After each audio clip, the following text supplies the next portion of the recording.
religious leaders from different faiths, ladies and gentlemen, and youngsters who are here in large numbers on this occasion when we are remembering Dr.Abdul Kalam. In that context, I'll give you some more of my opinions on the overall developments in the country. I knew Dr. Kalam for a long time.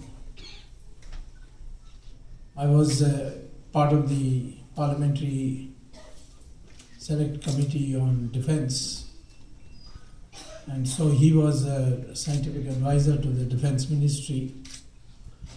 That enabled me to meet him often. When he was president, I met him many times, and he was a person who inspired anybody who met him as a man who thought things through, was essentially an intellectual. But he converted the Rashtrapati Bhavan into a place with access for the people, and particularly the young people, the children, the school children, the college boys and girls. And they were there streaming. They had never seen Rashtrapati Bhavan. He would personally guide them, and therefore he began to be called the People's President. Due to petty politics, his term, when it ended in 2007, he could not be asked to contest for the second term. But in 2012, the NDA asked the National Democratic Alliance, which is led by BJP, that time Mr. Advani was heading it. He asked me to speak to Dr. Kalam whether he would stand once again as a president candidate for the NDA.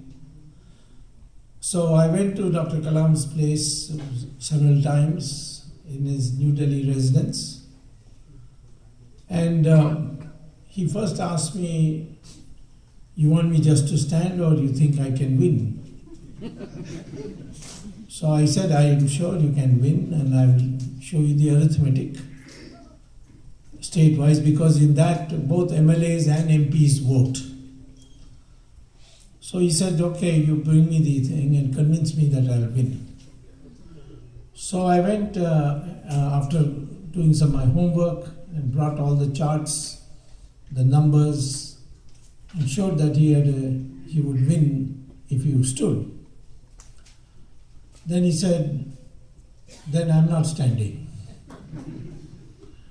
So I said, "I'm surprised why afterwards, if you were not interested in standing, why did you ask me to do the arithmetic?"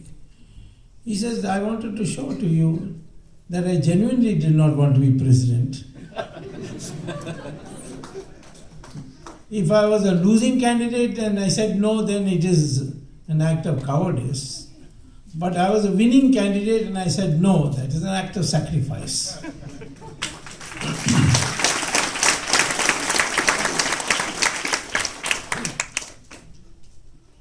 He was immersed in studying the trends, international trends. He consistently spoke about India becoming a leading economic power in the world by 2020. He's giving detailed things that should be adopted. And he was particularly focused on the fact that the Indian population below the age of 25 was 540 million. And that means, he said, that if this 540 million are educated, then we can transform India in a very short time. Because economic growth is not more capital, more labor. Economic growth is more innovations, newer ways of doing things. See what the Americans have done in World War II. They invented the jet engines, fax machines, and soon enough they brought the computers and finally the internet. And internet has completely transformed our societies and made it possible for many societies to advance very quickly and people to learn, particularly people who wanted to refresh their knowledge. Excuse me. So then, because of that, he kept emphasizing India had so much potential. Thorium technology, water linking of rivers, because in our country, in India, there are many rivers which go into the ocean. There are 46 rivers cutting across Kerala, and they all go into the Arabian Sea, and 96% of those water of those rivers just go into the ocean. Godavari, for example, is always in flood. But Kaveri has no water. Vaigai near Madurai has no water. So there are rivers with surplus water and there are rivers with no water. And he said the best way is to have a water grid. And he worked on that. So I always found him with having some new ideas, and that was what made him a unique president, a man for whom there was no frontier. He used to quote Gita profusely to me,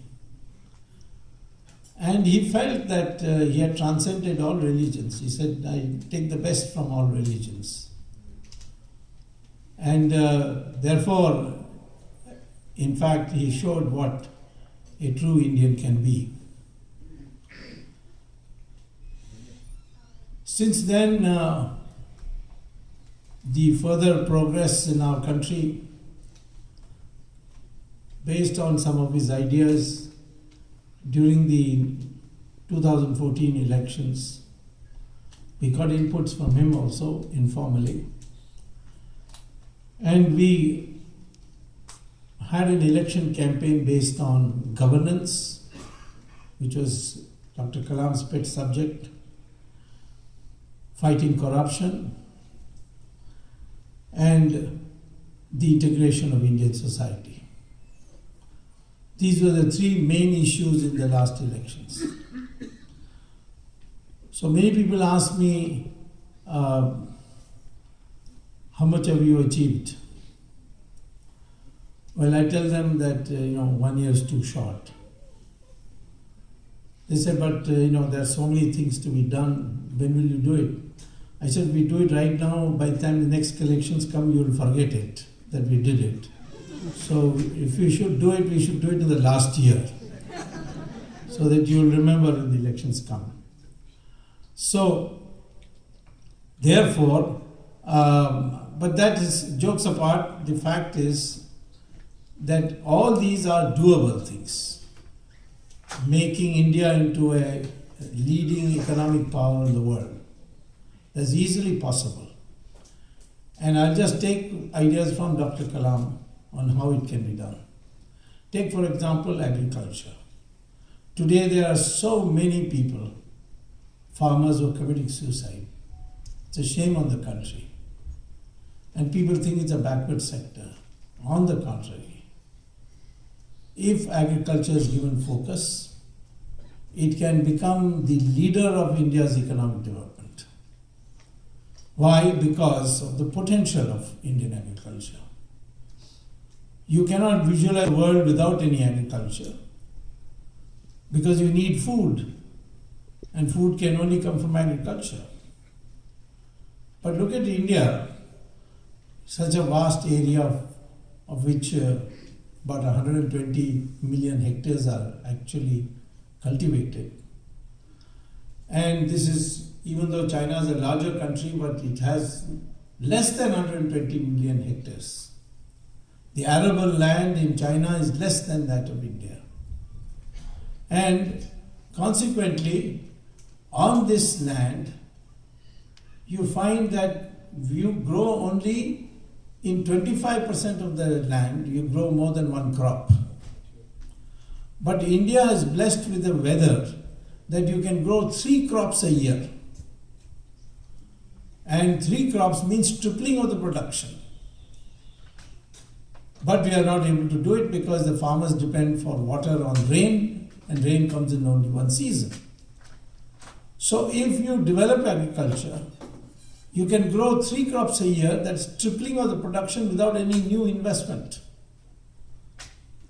Moreover, the yield per acre in India in agriculture is 1/6 the yield you get in the experimental plots of the Indian Council of Agricultural Research. Indian Council of Agricultural Research, on the same land which the Indian farmer is growing crops, they provide the water, the pesticide, the fertilizer, and as a consequence they get 6 times per acre. Imagine that if India produced 6 times what it is producing today in production, how much food there will be in the country. Then what do you do with all this food? You can't put in godowns because there will be no godowns in the country which can accommodate all this. So you can export it. How can you export it? Because take the rice, for example. The price of rice that is available in Indian market of a superior quality like Basmati, for example, is 5 times the price in South Africa or in Japan. Wheat is, that is the price in Japan and South Africa is 5 times that of India. Similarly, the price of wheat in the United States and Europe is 3 times that of India. Same thing with mangoes, fruits and other fruits, flowers. In milk, I was surprised to find that the price of milk in Europe is 9 times the price in India. And yet we have 150 million cows. These cows are giving an average yield of only 200 liters per year. One Israeli cow gives an average of 11,000 liters per year. So if 150 million cows in India start giving 11,000 liters per year of milk, there will be so much milk that I can come to Washington swimming in milk instead of having to swim through water. That is the potential. And all these can be exported because the price is so low. So he kept on saying that agriculture should get priority. And it should get priority for other reasons also. The British, you see, after 1857 came to the conclusion that the Indian peasantry supported Rani Jhansi and others. Jhansi was not the only one. In South India also there were others like Rani Chennamma in Karnataka, Kattabomman in Tamil Nadu, etc. The whole country was up in revolt against British rule, and they found that it was the farming community, the peasantry, which was supporting them. So the British decided after crushing the 1857 uprising that they will break the back of the Indian agriculture and the peasantry. And so they devised this zamindari system. The zamindari system meant the British recruit all the criminals in the country, empower them to say, collect as much money, revenue you want from the farmers, but assure us every year a certain amount of money which will be used for our administration. So the Zamindars were providing the money for the British to rule India, but they were allowed to collect as much as they wanted. The British further empowered them that if the farmer is unable to pay, you can grant his land. You can take away his wife's jewels. And if that was not sufficient, you can take away his brother's land also. They gave them that kind of authority. And the zamindari system broke the back of the Indian agriculture. And in 1947, our agriculture was bone dry. And that time we, instead of listening to Mahatma Gandhi and Sardar Patel, our country went in for the Soviet economic model and this planning. The Soviet economic model was to build heavy industry. Nothing wrong with that idea. But it was based on the principle that you will extract resources from agriculture and use it for investment in the capital goods sector. Now, how can you extract resources from agriculture when there's no resources at all? And that's why that model failed in India. It failed everywhere in the world. There was a lot of propaganda that the Soviet Union is a paradise on earth. In fact, one communist leader called Nambudripad told me that there's no inflation in Soviet Union, there's no unemployment in Soviet Union, there's no poverty in Soviet Union. Now what the situation is, there's no Soviet Union also. It was broken into 16 countries. Now we know what kind of a horrible existence there was. Germany, which was one country, was divided into two countries after war. They were the same people, the same civilization, the same development. They were divided into two countries. And one accepted democracy and market economy, and the other accepted dictatorship and Soviet model. And now you go to Germany, even now, because after 1989 the Berlin Wall collapsed and the two Germanys became one. You go and see East Germany, so much more poorer than West Germany. So what is responsible when the same people equally destroyed in the world, in the war, and the same people produce two different results? The only argument can be that it is due to the economic model adopted. Same thing in North Korea and South Korea. When China gave up the Soviet model, then China made progress. And we also, after I had become minister, I started preparing the blueprints for economic reform, and then subsequent government of Narasimha Rao that carried out these reforms with a sagacity which only Narasimha Rao could produce. Now, Narasimha Rao is not remembered by the Congress party. They don't seem to like him. No harm. But we will remember him, and I hope that in the next Republic Day he will get the Bharat.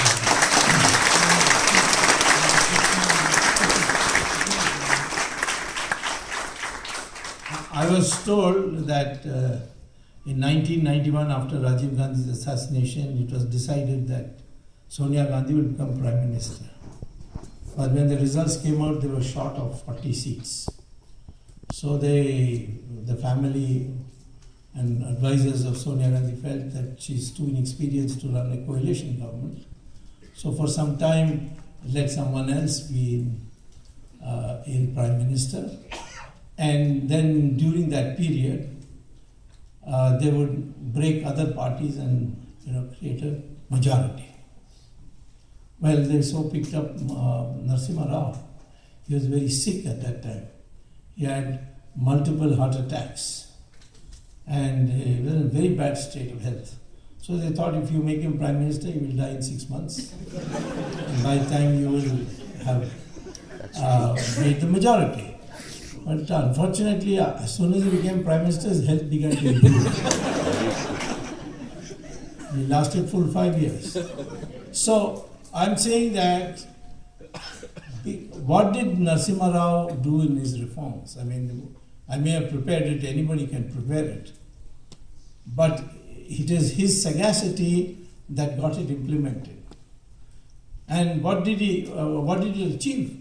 our growth rate suddenly transformed from 3% per year to 9% in 5 years, within 5 years. So all that he did was deregulate. He didn't do anything else. He did nothing for agriculture. But he said, no, all regular licenses, quotas, everything will go. And therefore, a lot of people lost money. All these touts who had emerged, who used to get licenses and quotas and sell it in the black market, they all lost a lot of money. And they worked against Narasimha Rao. That's why he didn't win the next election. He lost the election. The same way today, we need a few economic reforms. And the dream of Abdul Kalam can be realized by 2020. Because you can grow at 12% per year today, India. It's in that kind of position. But what you need is to motivate people. Those policies have not been yet implemented because the Prime Minister is new to Delhi and he's finding his feet. And his old advisors, they are of the old mold. So many of the things are not being done which ought to be done. It will be done. I had advocated one of the ways to enthuse the people of India is to abolish income tax. And much of the corruption will also go.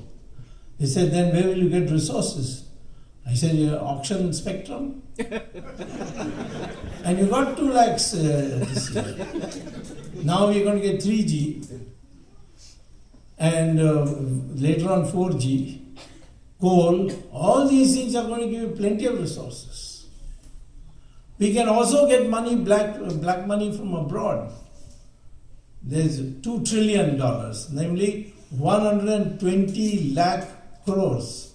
Not 120 crores, but 120 lakh crores is in foreign accounts. Can this be brought back? Of course it can be brought back. The methods to bring them back are 4 different methods.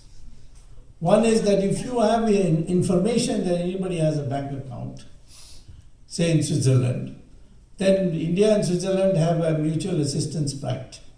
And you just have to inform Switzerland, you have to register an FIR in the country, and then the court will issue what is called as a letter rogatory, which means seeking help from the other country's court. And that court will then call the government, namely the Swiss government, and ask them, when are you going to help India? And they are compelled to abide by it. But the problem is that there you must have advance information that these bank accounts are there. And give the details to the Swiss and say, please return it. So this is one way. Another way is the German way. The Germans, you see, found that in Liechtenstein, many of their people in the government service had bank accounts in that country. So the Chancellor Merkel told the Liechtenstein king that, there are many German nationals who have accounts in your bank.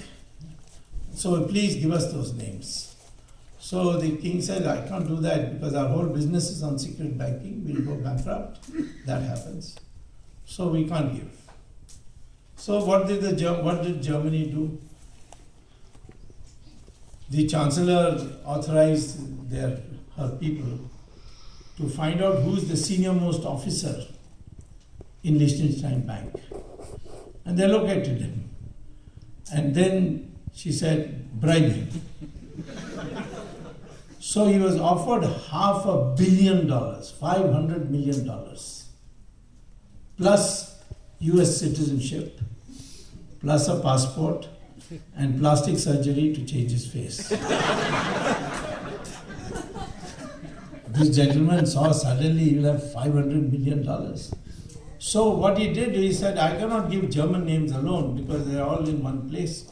I'll download into a CD all the names. So he downloaded the names of every country, citizens who had an account. And then the Germans downloaded that CD, and then they separated by countries, and they found 22 countries besides Germany had people who had accounts in that bank. So what they did is wrote to all the 22 countries that we have got data on your citizens having a secret account. If you want, please inform us. 21 countries immediately wrote saying, yes, we want it. One country was refusing. That is our country. So we had to go to the Supreme Court. Chetmalani, myself, Anil Diwan, we went to the Supreme Court. Supreme Court gave the order. And finally these names have come, but they are still in a sealed envelope. They have not been opened. They will be opened shortly. So this is the second method.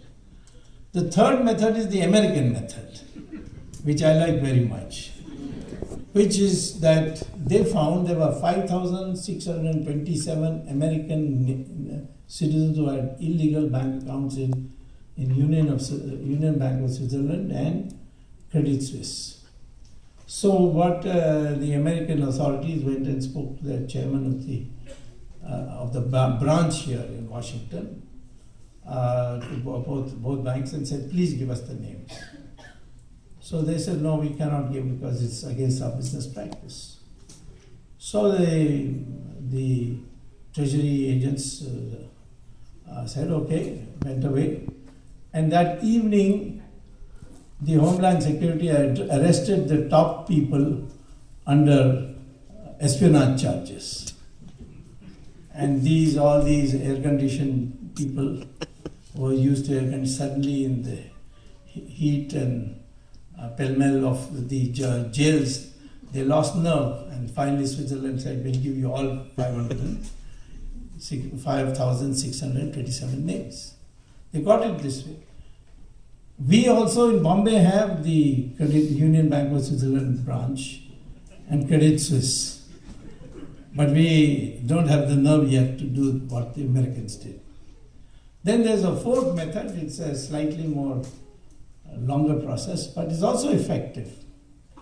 And that is that the United Nations in 2005 passed a resolution which is binding on all countries, that any country having, because the Americans are very concerned about this terrorist financing, she said any country which has a bank account of a foreign citizen, if that country passes a law in their country that all Indian, as for instance in the case of India, all accounts held by Indian citizens in these 70 countries where secret banking takes place, hereby nationalized, then that country will be obliged under the United Nations resolution to give back all the money in those accounts with the names. So to pass a law, we can have an ordinance. And there will be no problem in Rajya Sabha also. Because will the Congress dare to oppose such a bill where we are bringing back black money? So maybe they'll walk out and we'll have our way. But so therefore, we pass a law and then go to these 70 countries and say, we have passed this law, please hand over all this. This is a way by which Egypt got Mubarak's account. This is the way by which Libya got Gaddafi's accounts. And Philippines got Marcos' accounts from Switzerland. So it is a method which works. It can be done. So these are 4 methods. So far our government has not utilized any of these 4 methods, even though I've written a letter to the PM saying these 4 methods are available. And I'm also in the Supreme Court on this court monitoring of the SIT. So there also I have proposed this. Earlier on, probably the government thought that we want to run the government smoothly and get our legislation passed. So let us not annoy members of the opposition. They may have bank accounts in foreign countries. So for some time, let's get things, some governance done. But now I've been proved right that this last parliament session, the way they stopped it, now our government knows very well that being nice to the opposition doesn't produce results. You may, in fact, if you disclose a few bank accounts names, I'm sure that the opposition will start behaving very well. So, in fact, the contrary would happen. So, therefore, I'm sure that the bringing back of the black money is not going to be a big problem. It will happen in the coming months, because there are ways of doing it. It's not just not just an ideal wish. So you have 120 lakh crores. It means how much? The revenue you get from income tax. It is 60 times that. 2 lakh crores is the income tax revenue from direct taxes. So